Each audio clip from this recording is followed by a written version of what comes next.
बिस्मिल्लाहिर्रहमानिर्रहीम। ख़ातिम ज़राअत अख्तर अब्बास का सलाम पहुँचे। छोटे हों या बड़े, और दोनों के बारे में एक ही तरह की शिकायत आती हैं, पर ये शिकायतें लिमिटेड रेंज में होती हैं। लाइक छोटों के बारे में माओं को शिकायत होती है टीवी बहुत देखते हैं। दूसरी शिकायत ये होती है कि बर्गर या इस तरह का जो जंक फूड है वो बहुत ज़्यादा खाते हैं। ये कमो बेश हर माँ को अपने बच्चों से इस तरह की शिकायत होती है। मर्दों के बारे में मर्दों को ख़ुद से शिकायत ये है कि जब रात को सारे सो जाते हैं और कोई उनके आसपास देखने वाला नहीं होता तो उस वक्त तो अपना मोबाइल ऑन करते हैं। समटाइम्स सोते में उठ जाते हैं, यानी उनकी आदत इतनी पक्की और पुख्ता हो गई है कि सोते में 1-2 बजे उठ जाते हैं और उठ के उस वक्त पोर्न जो साइट्स हैं वहाँ पे जाते हैं और वल्गर चीज़ें देखते हैं, या 1-8 घंटे का आधे घंटे का जो नशा है वो पूरा करते हैं और उसके बाद दोबारा सो जाते हैं। फिर ज़ाहिर है नॉर्मल वो नींद नहीं होती, पूरे जो जिस्म का निज़ाम है वो उल्टा दरहम बरहम हो जाता है। ख़ातिम ज़राअत, मैंने ज़िंदगी से सीखा कि नफ्स की भूख हो, खाने की भूख हो या कुछ और चीज़ों की भूख, ये तब मिटती है जब वो दस्तयाबी होती है। सो अगर इसको हम दूसरे लफ्ज़ों में कहें कि ख़राबी को रोकने का अगर जो पहला मरला हो सकता है वो दस्तयाबी रोक दी जाए। लाइक आप बच्चे, जिन बच्चों को बहुत शौक़ है टीवी ज़्यादा देखने का, तो वो इसलिए देखते हैं कि टीवी दस्तयाब होता है, और दस्तयाब इस आलम में होता है कि आप उनको अटेंड नहीं कर रहे होते, रिमोट उनके हाथ में है, तो वो घंटों यानी एवरेज 4 से 5 घंटे वो देखते हैं। उसके बाद उनकी ज़ुबान की डिक्शन बदल जाती है, उनकी निगाह कमज़ोर हो जाती है, इवन वो करैक्टर्स की ज़ुबान की बदतमीज़ी अपने घर में एग्जीक्यूट करने लग जाते हैं। So it's very easy. पहला स्टेप ये कर लीजिए कि टीवी की दस्तयाबी कम कर दीजिए। मैं ख़त्म करने को नहीं कह रहा, ऐसा कभी मत कीजिएगा। नशा छुड़वाना हो तो फ़ौरन नहीं छुड़वाते, नशे की जो उसको लिमिटेड कर देते। सिगरेट छुड़वानी हो तो जो पहले 20 पीता है उसको 10 पे ले आइए, 10 से 5 पे ले जाइए, वरना कभी नहीं छूटेगी। सो जब भी किसी ख़राबी को कम करना हो तो उसकी दस्तयाबी को लिमिटेड कर दीजिए। नंबर 1, जिन चीज़ों पे आपको लगता है कि बच्चे उनकी सेहत के लिए नुकसानदेह, चाहे वो फूड आइटम्स हैं, तो आप उसका मुतबादल अल्टरनेटिव उसका अरेंज करना शुरू कर दीजिए। बच्चे सब्ज़ी से भागते हैं, बच्चे मटन से भागते हैं, तो उसका अवेलेबल कीजिए, तो उस तरफ उनका रुझान होना शुरू होगा। आप उसको अवेलेबल नहीं करोगे, उनके ज़रा से रोने पे फ़ौरन फ़ोन करोगे, ऑर्डर करोगे और बर्गर मंगवा लेंगे या पराठा रोल मंगवा लेंगे या कुछ ऐसी और चीज़ मंगवा लेंगे, तो वो तो अब एक्सेस पे आप नहीं भी होंगे तो भी वो यही करेंगे। नतीजतन जब तक आपका बच्चा 8वीं-9वीं में पहुंचा है तो उसका बाजू थल थल बेटियों के कर रहे होते हैं, जिस्म उनका ढलक जाता है, मोटे भद्दे 10-10, 15-15 किलो वज़न बढ़ जाता है। फिर अपनी क्लास में वो सबके मजाक का निशाना बनते हैं, गर्दन उनकी ढलक जाती है, शोल्डर उनके ढलक जाते हैं, बिकॉज सब उसका मजाक उड़ा रहे होते हैं, और मजाक उड़ाने की वजह वो नहीं होती या होता, वजह आप होते हैं, क्योंकि आपने चीज़ों की दस्तयाबी को लाड में रोका ही नहीं होता। सो इसको आसानी से मुमकिन बनाया जा सकता है। नंबर 2, जब किसी को रोकना हो, दस्तयाबी कम करनी हो, तो उसके साथ बैठें और थोड़ा सा काउंसल करें, उसके नुकसानात, उसके फ़ायदे ज़िक्र कीजिए। इसी तौर पे जो बच्चे वॉक नहीं करने जाते, क्यों करें? वॉकिंग एरिया, वॉकिंग ट्रैक और गार्डन अवेलेबल ही नहीं है, सो अपने साथ बिठाइए 15 मिनट के लिए, 20 मिनट के लिए वहाँ जाइए, उतरिए और बताएं कि जी बेटा जी आज मैंने वॉक करनी है और तू मुझे ज़रा आज के दिन की कहानी सुना, तेरे वहाँ क्या हुआ। एक दिन उर्दू में सुने, एक दिन अंग्रेज़ी में सुने, और होले होले उसके कामों में इंटरेस्ट लें, उसके कपड़ों में, उसके मुख्तलिफ जो चीज़ें वो शेयर आपसे करे, बेटी हो या बेटा हो, तो आपके साथ थोड़ा अटैच भी होगा। पर हिडन फ़ायदा ये होगा कि उसके जिस्म को वो ट्रैक पे चलने की आदत पड़ेगी। फिर वक्त बढ़ा दीजिए। आपका ये काम करने के लिए किराए पे बंदा कोई नहीं आएगा, आपकी माई नहीं ये काम कर सकती। ये बच्चा आपने जन्म दिया है, आपके घर में आया है, आपका नाम है उसके साथ, उसकी केयर भी आपने करनी है, उसको ख़राबी से, बदनामी से, दिक्कत से आप ही ने बचाना है। सो बराह करम ख़राबी की अवेलेबिलिटी उसको कम कर दीजिए। चीज़ें बेहतर हो जाएंगी। बहुत से माँ बाप को ये शिकवा है कि उनके बेटे और बेटियाँ फल नहीं खाते, नहीं खाएंगे, आप साथ पैसे भी दें तो भी नहीं खाएंगे।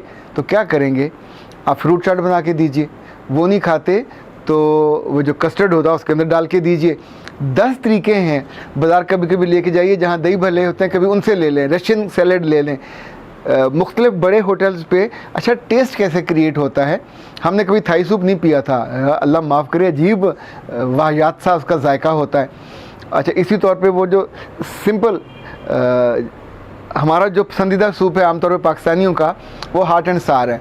ज़रा गाढ़ा होता है, बोटियाँ ज़्यादा होती है, नमकीन भी होता है, मर्चीला भी होता है, हमें कोई और वारे में नहीं आता। ये थाई वाला तो वैसे जहर लगता है।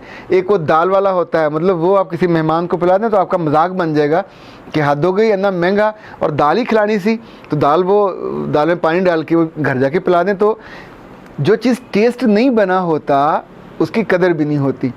तो बच्चों को अच्छे होटल्स पे कभी कभी अब जाते हैं तो वहाँ तो फ्रूट के सैलेड रंग बिरंगे पड़े हुए होते हैं, वहाँ उनको आप ये ऑफ़र कर सकते हैं कि अपनी प्लेट भर के लो, फिर प्लेट शेयर कर लीजिए।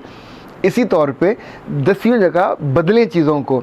जो घर में फल आया हो तो खाने के साथ या उसके कोई टाइम तय, जैसे हम चाय का टाइम तय होता है, सपर जिसे कहते हैं, आप दोपहर में पीते हो, दोपहर में पीते हो, रात में पीते हो, दूध के साथ मिल्क शेक हो सकता है।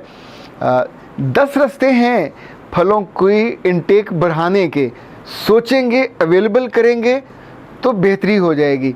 तो जिस चीज़ को कम करना हो, रोकना हो, उसकी अवेलेबिलिटी कम कर दें।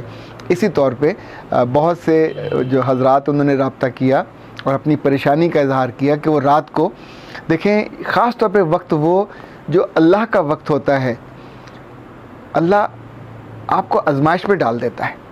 आप सोचिए कि 1 बजे का बाद का वक्त तो हौले हौले तहज्जुद की तरफ जा रहा होता है, रब करीब आया होता है, आपके यहाँ से भी करीब, दिल से भी करीब, आपकी दुआएं सुनने वाला इंतज़ार कर रहा होता है। फरिश्ते भी इंतज़ार कर रहे होते हैं कि ये भला आदमी कुछ मांगे, सजदे में जाए, तहज्जुद पढ़े, नफल पढ़े, और आप उस वक्त दुनिया जहाँ का कचरा और गलाजत और गंदगी देखना शुरू करते हो सोते में से उठ के, या इंतज़ार करते हो कि बीवी बच्चे सारे सो जाएं तो अब आप उसको ऑन करते हो। और उसके बाद ये जो नफ्स की भूख है, ये आपकी बाकी भूख को भी हर्ट करती है, पर आपके अंदर की पाकीज़गी को खा जाती है। आपकी निगाह की पाकीज़गी कम हो जाती है, आपके दिल की पाकीज़गी कम हो जाती है। अब आप किसी को बता भी नहीं सकते। ये जालिम भूख ऐसी है कि आप फराहम करते जाओगे, बढ़ती जाएगी। तो अगर हम कुछ स्टेप्स इसके भी देख लें कि रात को सोते हुए अगर आप मोबाइल ऑफ़ कर दो, स्टेप 1, अवेलेबिलिटी, जब आप उठोगे तो बंद होगा, तो आप ऐसे देखोगे तो बंद है, उठना, उसको ऑन करना, बैठना, कुछ दिक्कत होगी, आप उसकी वाईफाई बंद कर दीजिए। ये दूसरा स्टेप।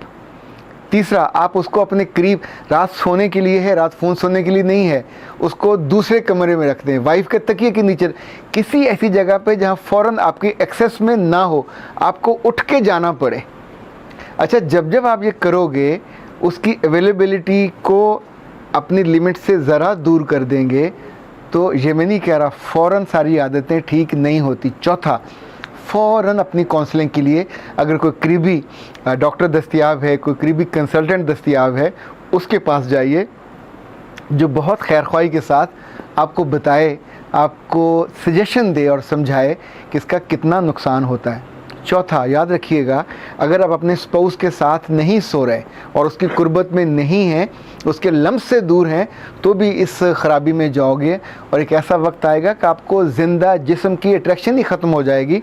आप फैंटसी में जाके, एक हालत गुनाह में जाके, यानी हलाल चीज़ छोड़ के हराम की तरफ चले जाओगे, तो कितने नफलों का सवाब होगा।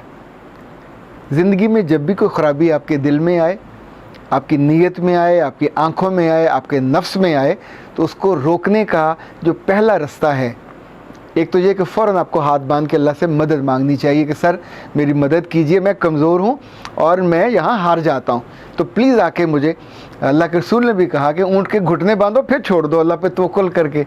तो इस वाले मामले में अल्लाह पे तवक्कुल करना चाहिए, उसे मांगनी चाहिए, पर पहले ऊँट के घुटने बांधें। पहले मोबाइल बंद करें, उसका इंटरनेट बंद करें, उसको अपने एक्सेस से दूर रखें और अपनी बीवी से कहिए कि मुझे हेल्प आउट करें। वो उससे छुपा भी सकती है, और रात नींद में जब आपसे मांगेंगे तो वो आपको नहीं देगी, उसको देना भी नहीं चाहिए। और उस वक्त तू तड़ाक ना करें, लड़ाई ना करने बैठ जाइएगा, पता चला अगले दिन कहें कि ठीक है मैं तुम्हें देता ही नहीं हूँ, दिक्कत तो होगी। पर नशा जब टूटता है तो जिस्म भी टूटता है। पर ये याद रखिएगा, नशा जब होता है तो आपकी पूरी इज़्ज़त की तारें होती टूटती हैं, और आपका जो पूरा इमेज है वो सारा क्या कहते हैं उसको, जाता रहता है, आपकी उम्र भर की कमाई रुखसत हो जाती है। सो बुरी आदतें हों, बुरी सोहबत हो, बुरी सोच हो, जो जो ख़राबियाँ हैं जिनसे आप एंड ऑफ द डे तो नाखुशी होना होता है, आप इस काबिल नहीं रहते कि आप फेस कर सको। तो बच्चों का मामला हो या बड़ों का मामला, आज हमने ये सीखने की कोशिश की कि उसकी दस्तयाबी कम कर दी जाए तो ख़राबी कम हो जाती है। वल्लाह आलम बिस्सवाब। अख्तर अब्बास को इजाज़त दीजिए। अस्सलाम वालेकुम।